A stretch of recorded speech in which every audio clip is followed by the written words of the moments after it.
Hey, YouTubers. This is Money Mindset Coach. I am wanting to talk to you today about a book that I'm reading. It's Rachel Cruz, Love Your Life, Not Theirs. I got this book a couple years ago. I think one of my sons got it for me for Christmas because a lot of times I'll ask for books and they'll get books for me. But anyway, I've read it, but I hadn't read it in a long time. So I'm kind of looking at that again. And I'm just really, really liking it. She talks about the 7 money habits for living the life you want. And basically, the very first one that she talks about, as far as money habit, it's not a good one. It's the habit of comparison. And I have been guilty of that for many years.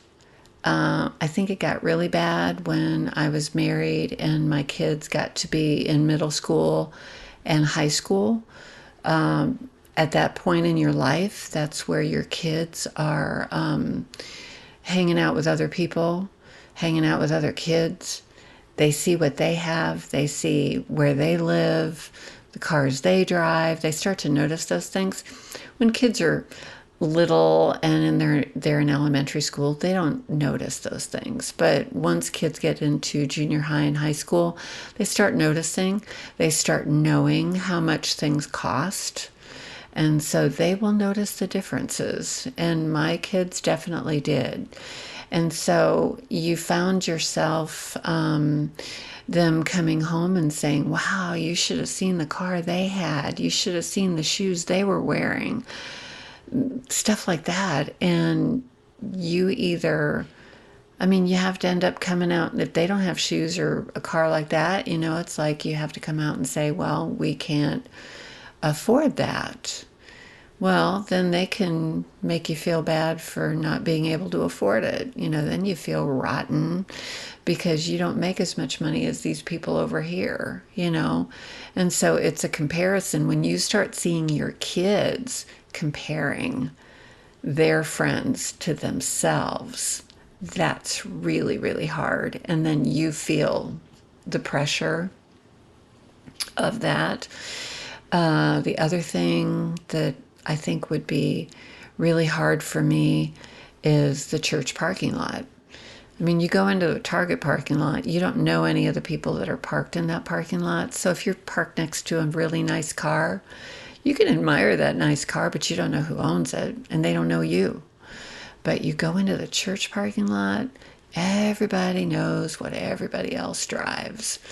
And you're all getting there at the same time, and you're all pulling into your parking spaces. And a lot of people will park in the same parking space. I tend to do that. I tend to park in the same parking space. I have my tea. I'm trying to drink tea over coffee. So I'm really liking that. But anyway, it's just comparison. It's just, it's a killer. It's a killer of contentment. You're not going to be content when you're comparing yourself to other people and wanting what they have. I know that there's times in your life where, like in my 20s, I didn't expect to be driving a nice car or buying a house or anything like that. But once I got married, and once you get into your 30s, you're seeing your other friends getting married, having kids, buying houses, buying cars. You're seeing them do all these things, and you start to get the feeling like, okay, that's what I should be doing. I should be here, but I'm down here. And so you kind of put some expectations on yourself, and that doesn't do you any good to do that.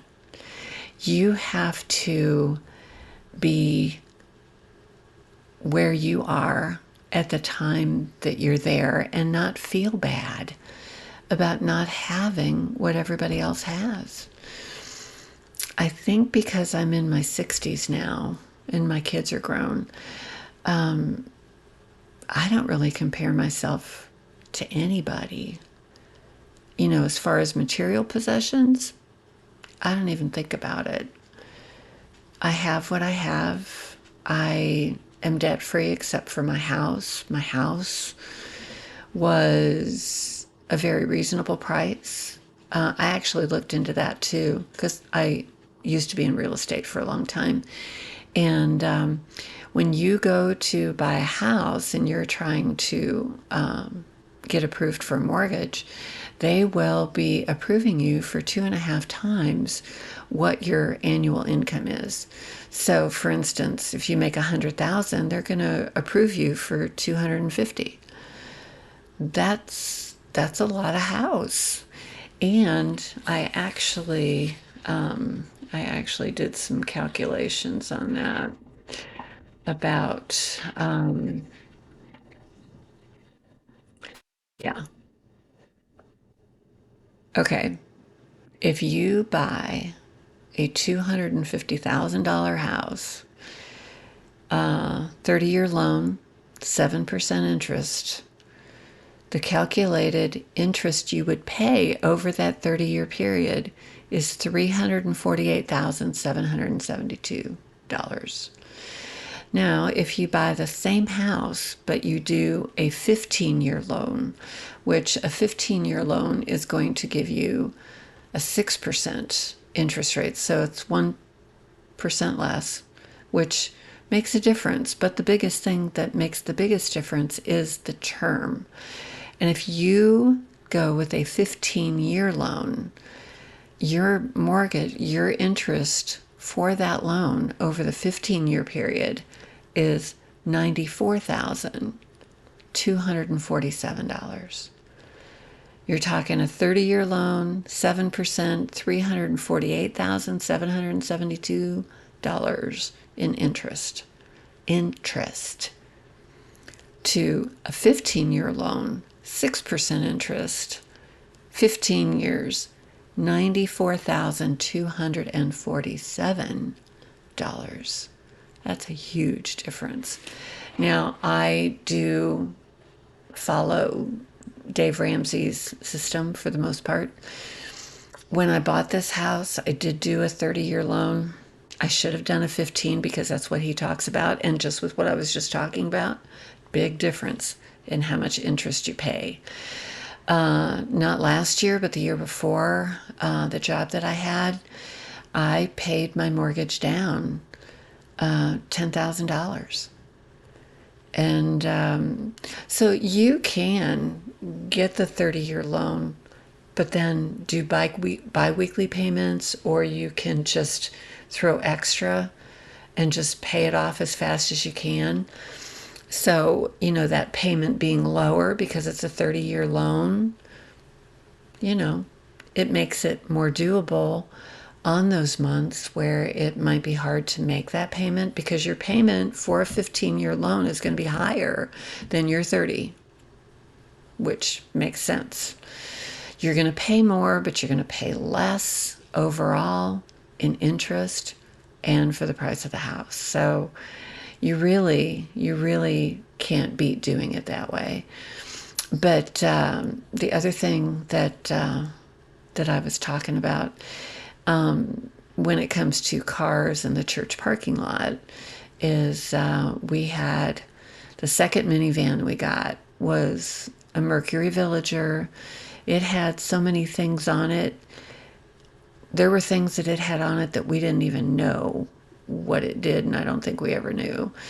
It was a 4-year loan we had on it, $350 a month. I was a year away from paying it off. And me and my son were going somewhere, and we got broadsided. Somebody ran a red light and hit the minivan on the side where the sliding door was, right at the rear axle, totaled it. So I was a year away from paying this vehicle off, and there it is, it's just gone. And I did go through a period of time where I thought, I am never going to get attached to a vehicle in my life ever again, because I could see how easy it was for it to just be gone like that.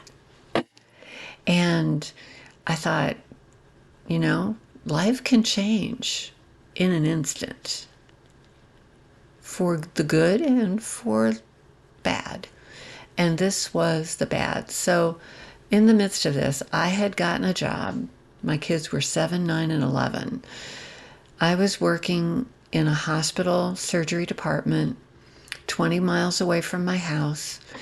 I had to get up at 4:15 in the morning, leave the house at 5:30, get there at 6. I did that on purpose to get there at 6 instead of 6:30 because I wanted to get home by 2:30 when my kids got home from school. That was incredibly hard. I had never, ever worked a job like that before. But during that time, when I was working in that surgery department, working full-time, first full-time job that I had had since my kids had been born, it was too much for me. I did it for about a year. But during that year, we ended up buying this minivan. And it was a beautiful minivan. It was very, very nice. And $350 a month, which now doesn't sound like very much of a car payment when the average car payment now is like $600 and some dollars. That's pretty normal for people who have car payments. So, but back then, $350 was a lot. So then I quit my job. My husband at the time he was fine with me working, not working. It didn't matter to him, really. I mean, he was the breadwinner. He made the most money.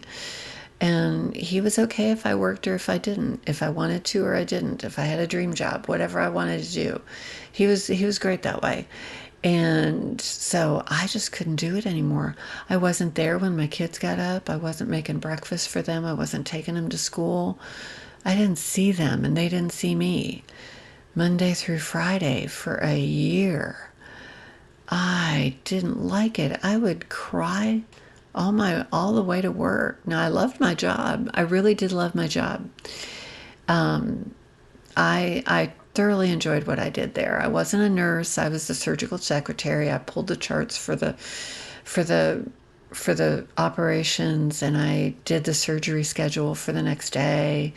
I really loved the job. And once I got there and I started working, I was fine. But it was the drive there. I'd cry. I would just cry. I missed my kids so bad. And then if they got sick when they were at school and I was at work and I couldn't go get them and a friend of mine had to go, I hated not being there. I had been there their whole lives until then. And it's like it just wasn't for me and I just couldn't do it. So I quit the job. Well, financially, that was not a good thing because we were stretched. We didn't have the extra money. Our credit score went down. I think our credit cards got maxed out. We had late payments. We had all the things that I don't have anymore, but we had then. And so when the accident happened and we had to buy another vehicle, we didn't have a good enough credit score to even get a loan. That was the first time that ever happened. And that was I just felt such shame. I felt such shame. And I didn't want my kids to know. And so we buy this old minivan for cash that didn't have near as much on it. It was older than the one that we wrecked. It just wasn't the same. And so, we go to drive into this parking lot at the church, and we're driving in to the van that it was another Aerostar, because our first one was an Aerostar, our second one was a Villager, our third one was a Aerostar, and then we got a nice one that was an Astro. That was a nice one, but we had two that weren't that great, and they were both Aerostars. But anyway, we pull into the parking lot, and People probably look and make their assumptions, and they knew what we were driving before. And here we pull in this older minivan that wasn't near as nice, didn't look as nice. I was kind of ashamed of it. My boys called it the turd because it was brown. It was terrible. Yeah. And so, anyway, we drove that for, I don't know how many years we had that. I drove minivans for about 16 years. So it's just the comparison. I cared too much what people thought. I cared what they thought. And then I remember there was somebody in the church that her son, she had a son and a daughter, and one of her sons was close to the same age as one of my boys, because I had 3 boys. And she came up to me after church on Sunday and said, "Oh, I have clothes that belong to my son, and just wondered if you were interested in them." Well, yeah, I mean, we went to garage sales. I mean, kids grow fast. I don't know how old my child was at the time, but he was maybe 10 or something like that. And she said, "Well, if you don't need them," she said, "I'm sure there's another needy family in the church." And I just kind of stood there. And then she walked away. And I stood there and I was thinking, she thinks that we're a needy family? I was like, okay, we don't have the biggest house in the world, but we did own our house. We had 2 cars. We had 3 kids. We had a dog and a cat. And we were paying our bills okay for the most part. Nobody in that church knew that we had any credit card debt or anything like that. But she had the impression that we were a needy family. And that bothered me. That really bothered me for a long time. It shouldn't have, but it did. I cared what other people thought. And somebody thought we were needy. That I was not happy with that. And then I started to think, then you start going and you start thinking, well, how many other people in the church think that we're needy? It started, and I could dwell on something. I could stew about something. And my boyfriend, we've been together for going on almost 8 years, and he's helped me a lot with, because there's times where I still will care what somebody thinks. It just happens. Or I'll be concerned about somebody or something, and he'll be like, don't get all bent out of shape about something you can't do anything about. And then I start to think about it, and I'm thinking, okay, I'd like to be able to fix that, but I can't. I can't do it. And believe me, there are things in my life, there are people in my life that are going through things right now that I wish I could fix. Because I would. If I could fix it, I would. But I can't. And it's something they're going to have to work out and that they're going to have to deal with. And I'm going to have to watch them go through that. And that's hard. That is real hard. So, anyway, didn't mean to get emotional. I do that sometimes. But anyway, I did this video once before, and for some reason my microphone wasn't working, so I went to watch it back and there was no sound, so I had to do it again. But just don't compare yourself to other people. In the financial race, you're running your own race. You can't be looking left or right to see what other people are doing. You have to do your own thing at your own pace. Keep working at it. You can't do anything for them and they can't do anything for you. Get your emergency fund of $1,000. If you have debt, list them smallest to largest. Start with the smallest. Keep going till you've paid that off. Then you save up 3 to 6 months living expenses. Then you save for a house. The emergency fund is so, so important. There's a new guy that I found. Actually, I heard about him on a podcast that I listened to, and his name is Caleb Hammer. The name of his YouTube channel is Financial Audit. He has like 1 million subscribers. I mean, this guy is on fire. But he sits down with people and goes over their whole financial situation and goes over everything with them. And I would say the number one thing that he stresses to everyone is the emergency fund. The emergency fund is important, and you have to understand what an emergency is. Tires on your car that's not an emergency. That is something that you should have another savings account for. That they call it a sinking fund. When you are saving for certain things, you put money aside for that, because your tires are not going to last forever. You know, if you have a car, you're going to eventually have to put tires on that car. Now, a breakdown, a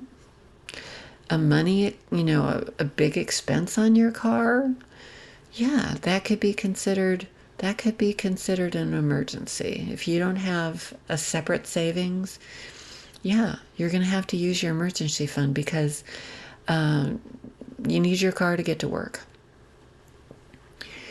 You got to have your car. And so that emergency fund, and a lot of people will get really bummed when they get their emergency fund up to a certain amount and then they have an emergency and then the fund goes down. And they're like, oh my gosh, I'm forever having to replenish this thing. Well, look at it as having the money to pay for what you needed it for. That's what it was for. Then you build it back up again. That's what you do. You don't deplete the whole thing.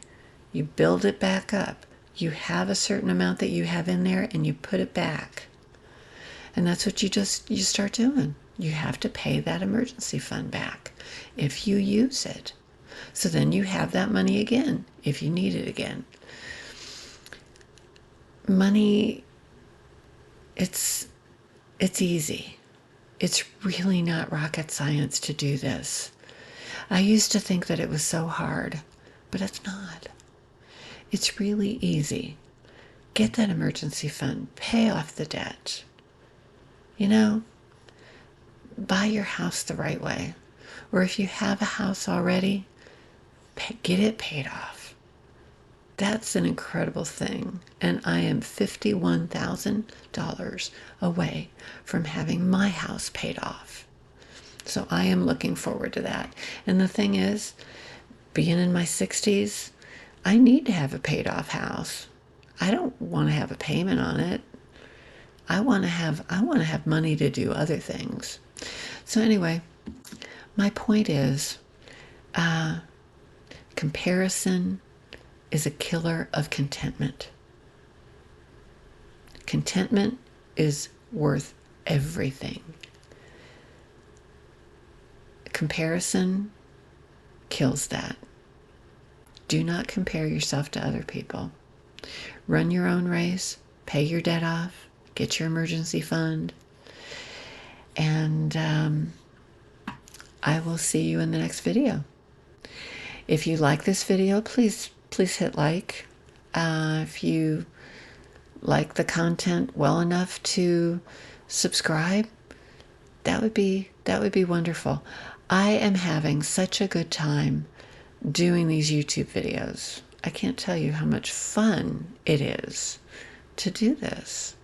I really am enjoying it, and I hope that you're enjoying it too, and that you're getting some value from what I'm saying. I've been through a lot. I've done a lot of dumb financial stuff, and I finally feel like I have it together. And if I can share my experience, what I've done, the stupid stuff, the smart stuff, that's all I'm trying to do here. That's all I'm trying to do. And if I can help anybody,